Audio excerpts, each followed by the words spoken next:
Today, I'm really excited to be driving this thing. It's the BMW 128 Ti, and it's unlike any other BMW performance car because most of them are either rear-wheel drive or some of the newer ones are all-wheel drive, but this one is powered exclusively through the front wheels, and that's because it's targeting the Volkswagen Golf GTI, and the GTI should be worried because not only does it cost about the same and has a slightly more premium interior, it's also more powerful.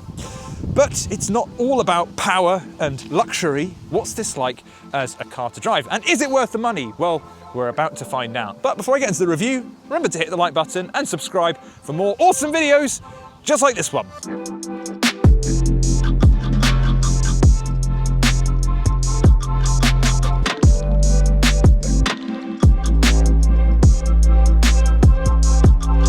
So we're going to point out some of the design differences between the 128 Ti and the base car, and I kind of want to start off with the badge because Ti hasn't really been seen a lot on modern BMWs. In fact, the last time Ti was used was on the 325 Ti way back in the early 2000s, and it was based on a 3 Series compact. Now, what it means is Turismo Internazionale, which isn't exactly that German, but it was BMW's performance brand before M came along. So think of it as essentially a hot car that isn't a full M product. Although we still have the full M body kit around here with the diffuser and also fake vents at the side, they're not real. And we also have a spoiler at the back, although you can delete it if you want for that more subtle look. Speaking of subtle though, this is a bit of a giveaway. This red stripe down the side and also the TI sticker there as well. Now, I'll admit, I really don't like this. I think it looks really quite cheap. Kind of reminds me of the old Citroen C1s of when they first came out. They wanted to make them really customizable so you could put different colored trim on them. If you're like me and you don't really like it, don't worry, you can delete it or have it painted in black if you want. And there are some other colors, so if you wanted it in blue or red, then that comes in black as standard as well with a black TI sticker. A bit further down, we've got 18-inch wheels as standard, but if you go on the configurator, there are 2 options for 18-inch wheels, and they look the same, but read a little bit closer and you'll see that one comes with Michelin Pilot Sport tyres. Now that's the one you want to go for, and it's a no-cost option. Don't really know why, because it's a much better tyre than the standard Bridgestones that these come on. The only difference I can really see is that it adds a little bit more to the car's CO2 figure, but it doesn't put it into a different tax bracket, so I don't really know why they don't come as standard. You can also upgrade to 19-inch rims if you want, but those allegedly don't come with the Michelin Pilot Sport 4 tyres either, which is a bit strange. Anyway, at the front, this is a pretty typical M Sport front end. You also get this on the more powerful M135i, but you can also spec it on the 118i M Sport as well, so it isn't all that special, which is a bit of a shame. We do have red highlights at the front. Of course, you can get those in black if you don't like the red. There is a subtle difference though, is that if you go for an M135i, you actually have kind of like a mesh grille at the front, whereas on the 128 Ti, you have the more standard BMW grille, albeit in gloss black.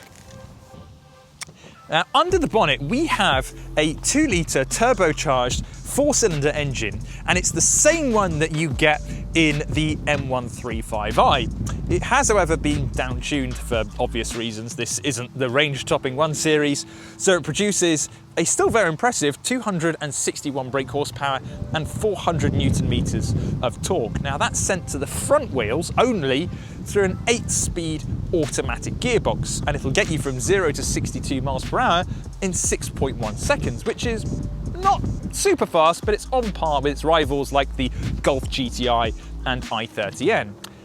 The only thing is though, is that the aforementioned cars also come with a manual gearbox, but you don't get one in the 1 Series, and BMW says that for it to pass emissions regs, the gearing would have to be really long, which I kind of get, but the Golf has it and the Hyundai has it, so why can't I get one BMW? Now, alongside the engine upgrade, we also have some mechanical changes as well. The first thing that you'll notice are these gigantic red brake calipers. We do have bigger brakes on the 128 Ti, and I think they look absolutely fantastic. We also have a limited slip differential in there as well, because we're putting a lot of power through the front wheels. And that can sometimes induce torque steer, which is when you put your foot on the throttle and essentially there's so much power going through the front wheels that they start to move around on their own. And so what you actually get in the 128 Ti is the power assisted steering has actually been calibrated so that if you get torque steer, it'll counter steer for you, which sounds a little bit strange, and looking forward to seeing what that feels like on the road. Now, the dampers on here are 8% stiffer than what they are on the standard 1 Series, but they are passive. And that means that if you're driving along and you want to slacken the ride off a little bit, like you can do in something like a Hyundai i30N, unfortunately, you can't do it. So if it feels stiff, well, like it or lump it. So let's just jump straight into pricing. The 128 Ti costs just under £34,000, and that's pretty much the same as the Golf GTI and also the Hyundai i30N as well. However, the Golf is available with a manual gearbox as standard, and you can upgrade to a DSG, whereas in the BMW, we only get the auto. So if we want to compare apples to apples, you'll be looking at this versus the DSG Golf, and the DSG Golf costs £1,500 more than the manual car, so it's also a little bit more expensive. Now, yes, you can start adding options on as well. With the BMW, wireless charging, that's an optional extra. Head-up display, that's an optional extra too. And if you want a colour other than white, you'll be paying just over £500. But it's also the same story on the Golf GTI, so on both cars, you can really go options crazy on the extras list. Now, if you want a full spec breakdown and also get the latest deals on Golf GTIs and 128 Ti's, head over to the Yes Auto UK app, because we've actually got a full comparison breakdown between the two cars. And you can even look at a picture comparison between them too. The interior of the 128 Ti won't really come as a surprise. It's pretty much standard 1 Series, and I've actually already done a full review of the new 1 Series. If you click the link in the top right hand corner, you get my impressions of the interior quality and also rear space and the boot. But there are some subtle differences with the 128 Ti. For instance, we've got Ti embossed on the armrest. We also have red stitching on the steering wheel. And if you went for the black seats, you'd get red stitching on there too. We've got the red leather though, so it comes in with this silver stitching instead. You've also got this kind of faux carbon fibre-ish looking panel on the dash and also at the side of the doors here, but that actually houses the ambient lighting, so it can be bathed in either a red or a blue glow. And you can also change the actual background colour of it, so in here it's more of a silvery base, but you can also get something that's a darker, kind of more black colour. Now, let's talk about interior quality, because this is really where the 1 Series just beats the GTI massively. Everything feels just a step above the Golf and also the Hyundai i30N, but the i30N really doesn't come close to the Golf either. So not only do we have a lot of leather around here, yes, it's an optional extra, but even the standard cloth kit is really very nice. Everything just feels like it's built better, and you also get proper physical buttons on the steering wheel, on the dashboard as well, with nice kind of metallic finishes too, so it feels more posh. But you also have a significantly better infotainment screen as well. I'm really not a big fan of the system that you get on the new Golf, and when it dominates the driving experience, it really does hold the GTI back. So in that respect, the 128 Ti is a cut above, even though it's just switched itself off.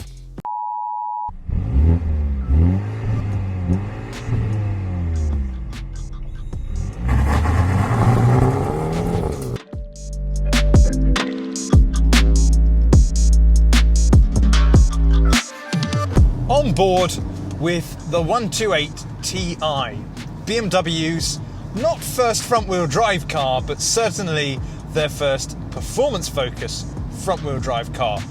and it has some seriously stiff competition. The Golf GTI, if you want to watch my review of that, click the link in the top right hand corner. We actually put it round a test track just to see what it was like when you're really pushing its limits, and it's also up against the Hyundai i30N as well. Both fantastic cars, and I think you might be able to add the 128 Ti to that list as well. I'll kick things off with the performance. It feels pretty damn rapid. Again, that 0 to 60 time of 6.1 seconds, I don't actually think it really kind of prepares you for how quick this feels. Sure, it's not quite Golf R fast or M135i quick, but it's not far off. And it also feels pretty damn front wheel drive. I was just coming out of a roundabout there, launching onto a dual carriageway, foot flat to the floor, and you can definitely feel the front end just kind of biting into the tarmac. It does squirrel around a little bit as well, as it's trying to kind of find that traction and also cope with the amount of power and torque that's going through the front wheels. Now, as I mentioned earlier, the steering rack has been worked so that it tries to cancel out some of that torque steer. And it does an all right job, but it definitely feels much more torque steery than something like the Golf GTI, and especially the Hyundai i30N, which is pretty monstrous when it comes to getting rid of that. But in all fairness, I find that quite fun. It just kind of adds to the car's character.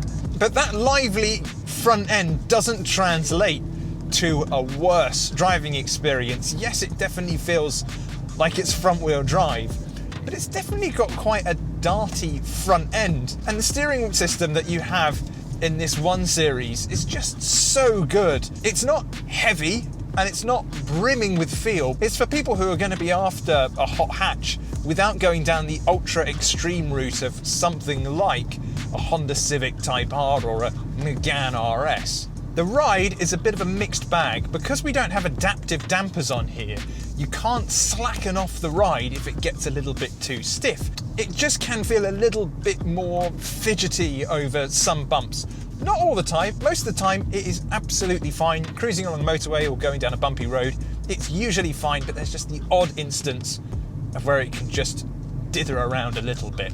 What I will say though is this 8-speed automatic, it feels a lot like it does in the new M3 and M4. In fact, if you click the link in the top right hand corner, you can watch my review of those two.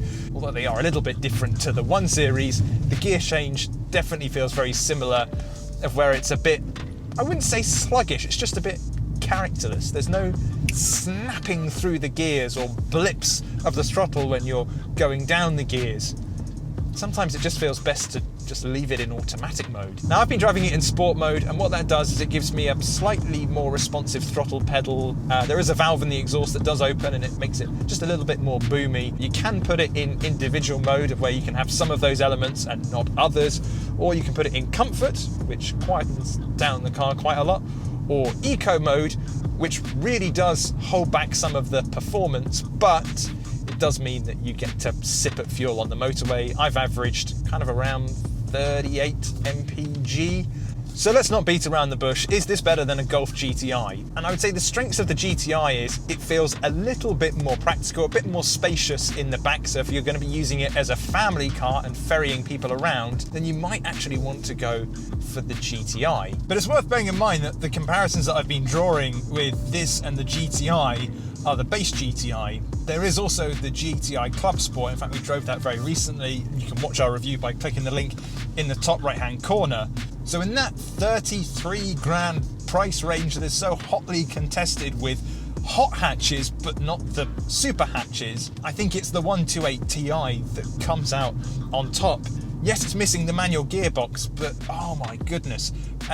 In terms of performance and handling, this thing just feels like it's so much fun to drive. And I think partly one of the reasons why this is so good is because VW sort of dropped the ball with this generation of Golf GTI. If the next generation is even better, or they're going to rely on the Club Sport being the one to go for, then it might be a little bit closer between this and the Golf. But as it currently stands, if I had £33,000 burning a hole in my pocket before adding options, and I wanted a hot hatch, I think I'd go for the 128 Ti. It really is very good.